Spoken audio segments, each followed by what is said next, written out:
What we will do today, any doubts from positivism? What we have done yesterday is related to positivism.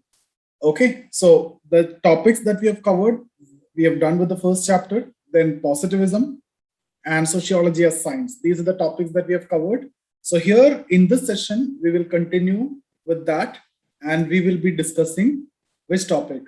We will be discussing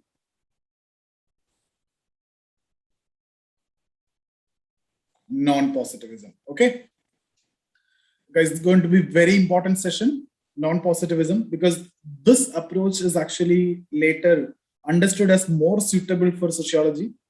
What all things that we have seen yesterday, almost the opposite you will see here. Okay, so if you remember yesterday, we were focusing on studying external reality, right? So let me make a table here. So what we have done in positivism yesterday, let me go for a quick recap. We have said that we will be focusing on external realities. So we will be interested in studying the external realities, not internal aspects, not human consciousness or emotions or anything. A sociologist should only be concerned with macro aspects, external reality, empirical reality, observable facts. These are what you mean by external reality. Then you should be using scientific methods. You should be making theories and you should be stressing on objectivity while making the theory or when you're studying any phenomena. And that other two is not that significant. Yes, when it comes to positivism and science, it is very significant, but it is very difficult. Testing and prediction. So these are the main elements that we have discussed in positivism. Study external reality, use scientific methods. Why you are using scientific methods? Because that will help in ensuring objectivity. Okay, and you have to make theory. What kind of theory? You should be make, what is the preference? Inductive theories, right? You know what is inductive theories. And what you need to establish? You need to establish the cause and effect. Now guys, are you able to write this much in your own language, or if not possible, you can reproduce whatever I have given to you yesterday in that PDF. So this is what positivism. Now, in general, when I talk, like in general, if I need to tell non-positivism, just exact opposite. What will become external? They will be focusing on studying the internal aspects. Okay, and then there is no scientific methods or anything they are not concerned about. In fact, these methods, all the methods are scientific in one way or the other. So, but there is no, you are not completely into this, that you need to definitely have to use scientific methods. Because here, if you see, scientific methods is to ensure objectivity. When it comes to non-positivism, they are saying that you are studying human beings. And when you are studying human beings, there are subjectivity will come. Human beings studying human beings, so values and emotions will come. So subjectivity is very much possible and it is okay. So they are not concerned about objectivity or freedom from all these biases or anything. They are saying that you can accommodate your value, you can accommodate your biases, because you are an individual and you're studying an individual and social phenomena. Social phenomena are created by individuals only. So they prefer subjectivity. So this is like polar opposites, right? And then there is no concept of testing or no concept of prediction here. And they are not interested in theories also. They are focusing on understanding some phenomena. You see a social phenomena or anything, your focus is on understanding. You are not going to make a theory and you are not going to make it generalized, because they never want to make something very universal, because it is not possible, right? How can something be universally applicable which is related to social phenomena? That is the approach that the non-positivists have. Okay, so you can see external, here they focus on internal. Now, what do you mean by internal? When I say internal, means emotions, meanings, individuals' interpretations, your feelings and everything. Micro. So this is micro. This was macro. Can you see the shift now? There is nothing but formal school versus synthetic school debate that we have seen in scope of sociology.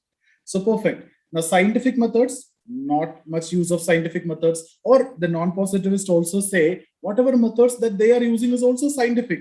You remember yesterday I have given a statement of Karl Popper. There is no contradiction between any non-positivism or deductive approach that we generally use in non-positivism and science. Okay, so here, what kind of methods will be used? Deductive method or deductive approach for theory building. They're inductive. What is the difference between inductive and deductive approach? When it comes to deductive approach, you make a hypothesis first already before you start the analysis, or your analysis will start with a hypothesis. Hypothesis means it's a tentative generalization. The validity is not tested. It has to be tested and it has to be proved later during the research. So you make a hypothesis. For example, you are studying domestic violence. What hypothesis you make? You may make an assumption. This is nothing but assumption only, right? You may make an assumption that it is due to alcoholism or it is due to dowry harassment, whatever it is.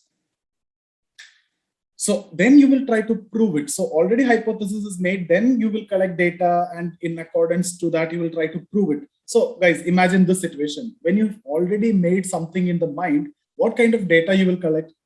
Don't you think that you will collect the data which will definitely suit your conclusion? That means when you're going to ask to people who face the problem, you will select those people who will give you the same conclusion which you need. That is what I mean by personal bias.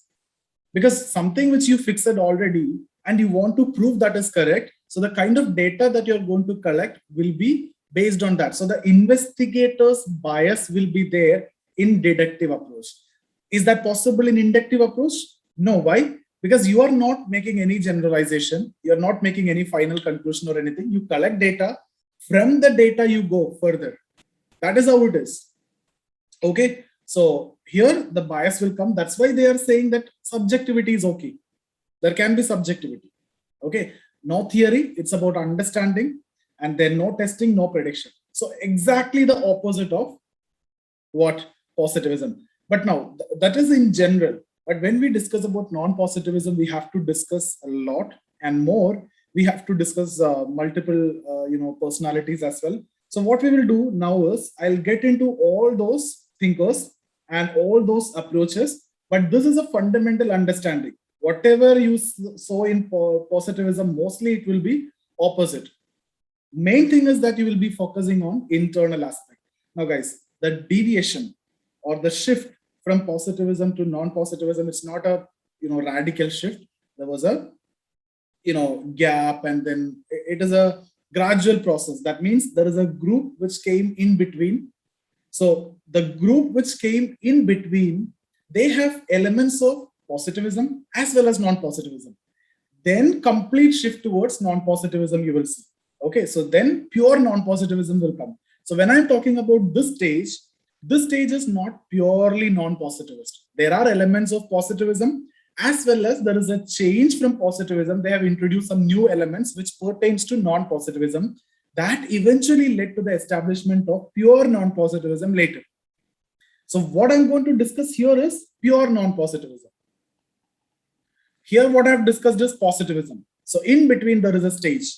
Now who are they? Mainly I'm going to discuss about Weber and Mead. Okay, so for this reason, in fact, Weber is considered to have bridged the gap between two. Which two? Positivist and non-positivist. Why and how? I'll tell you. Listen to me very carefully. Understand it very carefully. Things is going to be very simple for you. Now, what Weber says, you already know. Weber says study social action. Correct? That is the scope of sociology. How to study social action? Understand what? Guys, can anyone type me? What you need to study when you study social action?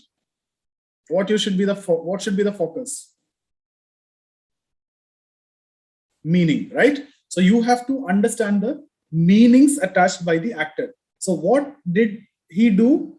He changed the subject matter. What was here in positivism? External. You should study external reality. Now you study the meaning. That means it is internal aspect. So what happened here? The subject matter have changed. Okay, so Weber deviated from positivism in terms of what? In terms of subject matter. These words need to be very, very clear to you. Weber deviated from positivism in terms of subject matter. So what is the subject matter in positivism? External reality. That means empirical phenomena. That means objective phenomena, objective items. right? So positivism, I can also write it as objective study. You see here, they stress on objectivity. How to study? Objectively. What you're going to study? Objective items, right? That means external reality. So objective study of objective reality. Is there any confusion in that? Why I am saying objective study? No need to have any confusion, right? Because you need to ensure objectivity. So it is an objective study. So this, when I say objective study, it is about how to study. How to study? Objectively. What to study? Objective reality. So how to study? Objectively. What to study? Objective reality, empirical reality, right? Elements we discussed yesterday. Empiricism, inductivism, naturalism, external reality. According to Comte, you should not be concerned with internal meanings, motives, etc. So will you be able to write this point? Positivism is about objective understanding of objective reality, objective study of objective reality. They stress on objectivity. Now, what happened with Weber is, Weber have changed this subject matter. Subject matter means what to study. Before, what to study? Objective reality. Now, what to study? Meaning. So how I write that? If this is objective reality, when I say meaning, how will I write that? Subjective reality. So what the non-positivist will study, or what Weber saying? Study subjective reality. What to study for Weber? Subjective reality. That's what the scope, right? Social action, meanings. So it is subjective. So what you are going to study is subjective reality. So can you see the shift here? This is nothing but this shift only, external to internal. That's what objective reality to subjective reality. What to study have changed. The subject matter have changed. Is that okay for all of you?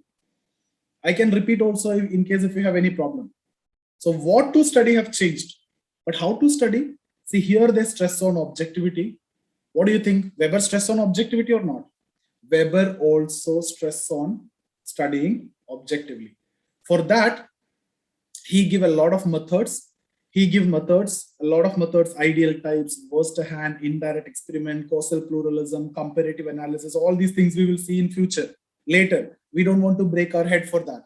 So Weber changed subject matter, external to internal. That's what I have written as objective reality to subjective reality. Now, Weber stress on studying objectively. What does that mean? Method of inquiry should be objective. So how to study? Objectively you have to study. Did you got this point? The question is what to study and how to study. If it is positivism, what to study? External reality. That means objective reality. How to study? Objectively.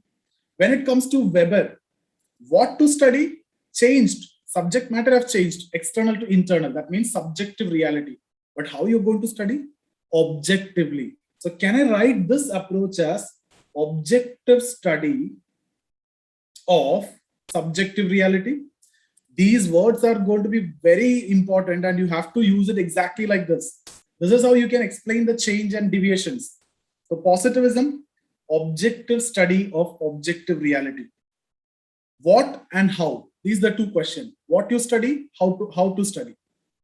Okay. In both cases, how to study? Objectively you have to study. But what you study have changed. That means subject matter have changed. Okay. So that's about Weber. So Weber changed the subject matter to study the meanings attached by the actor to the action and establish cause and effect relationship. Weber stress on establishment of cause and effect. So you can see that is what you have seen in positivism as well. So there is a connection between positivism. But what has been changed? What to study? That is what focused by the non-positivist. So can we say Weber have both elements, or Weber is considered to have bridged the gap between the two? Why? What is the element from non-positivism? Subject matter, internal aspect. What is the element from positivism? Objectivity, theory building. So Weber also stress on theory building. Weber also saying scientific methods. Weber also saying establish cause and effect. All these things have been said by Weber as well. So Weber have both elements. He is not a pure non-positivist nor a positivist. Deviated. This approach is what you call as interpretive sociology, because Weber want to have interpretive understanding of social action. Interpretation is what more important here. Social action is what you need to study. How you're going to study? By interpretation. How all these things are going to be done, we will discuss in the chapter of Weber. Because this area, this middle area, Weber and Mead, I don't want to discuss in detail now, because we are going to spend 4 days for Weber and another 2 days for Mead. So there is no point in me discussing what all things I'm going to do in that 6 days in just this 15 minutes. It is going to be very difficult. What you need to know to write the answer, that's it. This is enough. Weber changed the subject matter.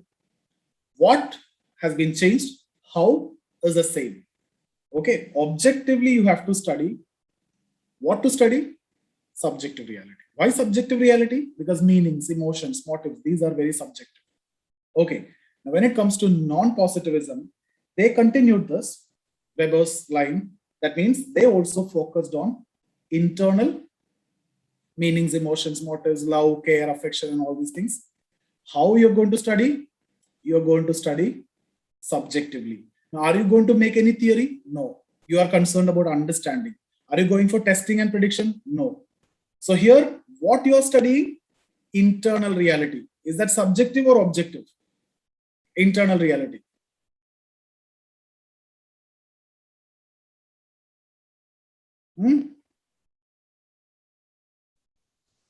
Subjective. This one, right? This one, subjective, very clear. You are studying subjectively. So how can I write pure non-positivist like this? If positivism is objective study of objective reality, non-positivism, how can I write? And in between, Weber is objective study of subjective reality. How I will write the non-positivist, pure non-positivist? Subjective study of subjective reality. So this is the 3 key points you should be knowing.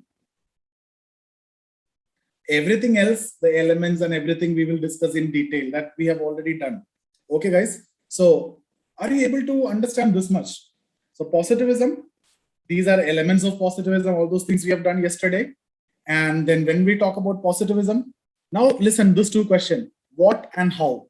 What you're studying, how you're studying. Let's start with positivist. What you're studying? Objective reality. How you're studying? Objectively. Objective study, you have to make theory, establishment of cause and effect, and all these things is there. So I can write it as objective study of objective reality. What you study and how you study, both objective.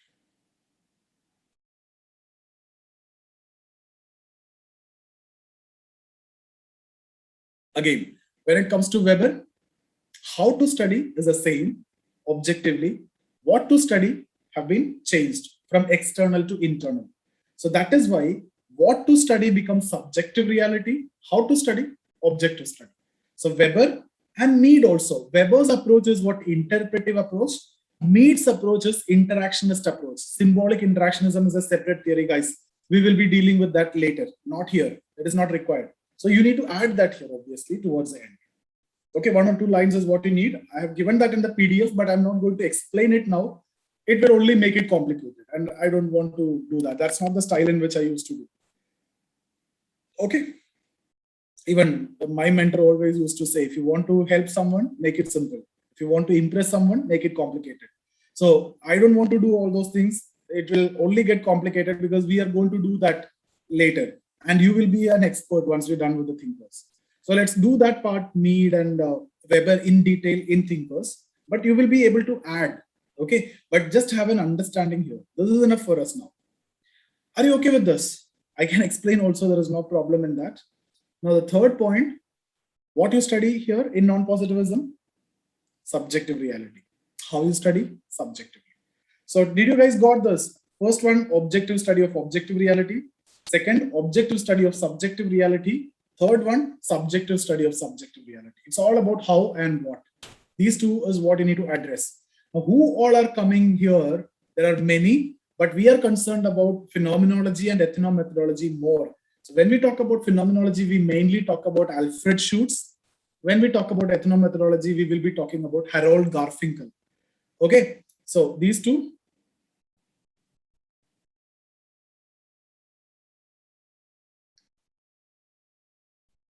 Objective reality and subjective reality means what you are going to study. Objective reality, external realities are objective reality. That is what the initial approach, positivist approach. The internal aspects, the meanings, emotions, these are subjective in nature. Different individuals have different meanings, emotions, motives. That is why these are subjective reality. They are concerned about studying the meanings, internal aspect, that is subjective, different for different individuals. Okay, Parshuram. Okay.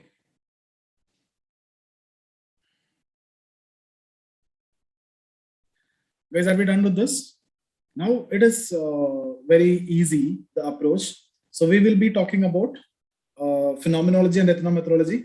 But before that,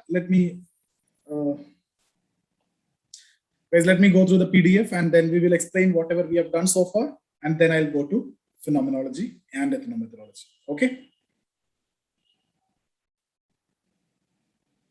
Objective reality, that means everything related to society, social structure. Okay.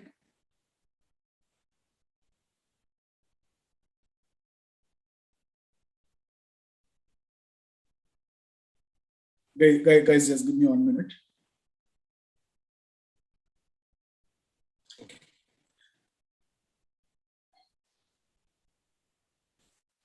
Guys, can you just message me? Are you able to see the screen, the PDF? Is it clear?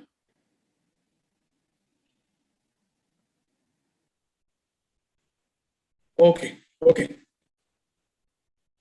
Okay, guys. So this is how initially. So what you will do, I'm not writing all those things which I've told you now. It is boring every day when I write the same thing, right? So that is why I have not incorporated that in the PDF, but I'm expecting if you get a question, you know how to write it, right? First, you will say sociology emerged in response to challenges posed before modernity in medieval Europe. That should be there.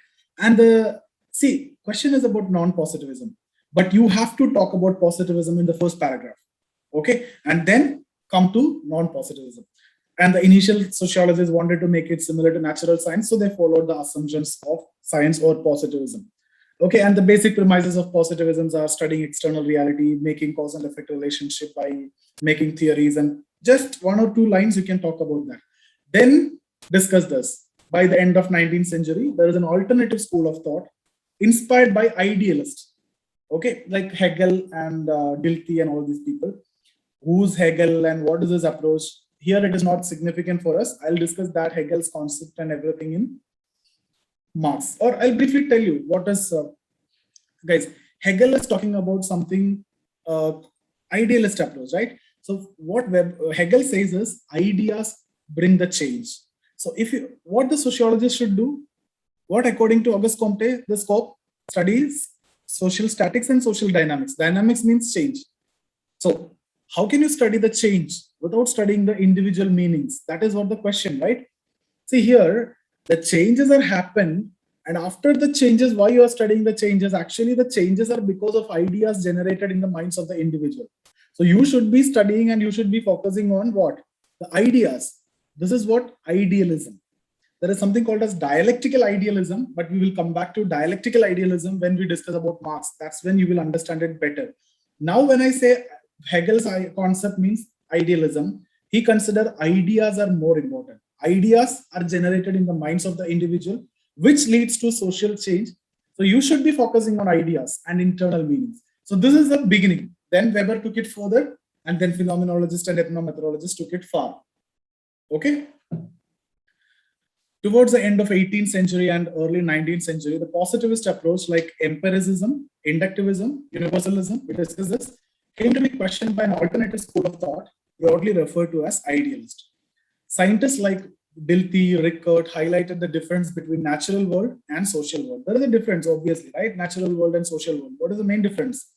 Natural world is dealing with matter. It is having different law and methods. When it comes to social world, it is about human beings and human emotions and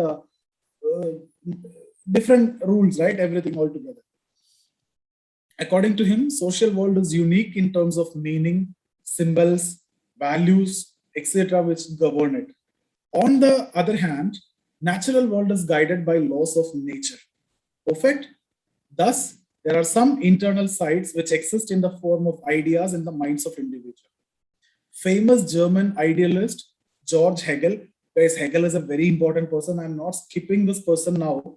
I just want to introduce these names in the beginning because I'm going to discuss in depth of this. What is Hegel's concept of dialectical idealism? How Marx have changed it to dialectical materialism. Without discussing Marx together, it is very difficult. See, something we are going to do it in future in detail. That is the reason why I'm not discussing it here, because this only make it complicated. Because there you will get a proper comparison, and that is actually where they will ask you question related to Hegel. Here, nobody is going to ask you anything. There also, they will not ask you any question directly from Hegel. In case if it is asked, comparison between Marx and Hegel. Okay. Hegel opined that social phenomena are the result of ideas generated in the minds of individuals. That's what Hegelian speculative philosophy. You understood, na? Ideas are the reason for changes. So social phenomena are a result of ideas which are generated in the minds of individuals, and these ideas are responsible for social change. So this view is obviously in direct contradiction with the positivist school of thought, right?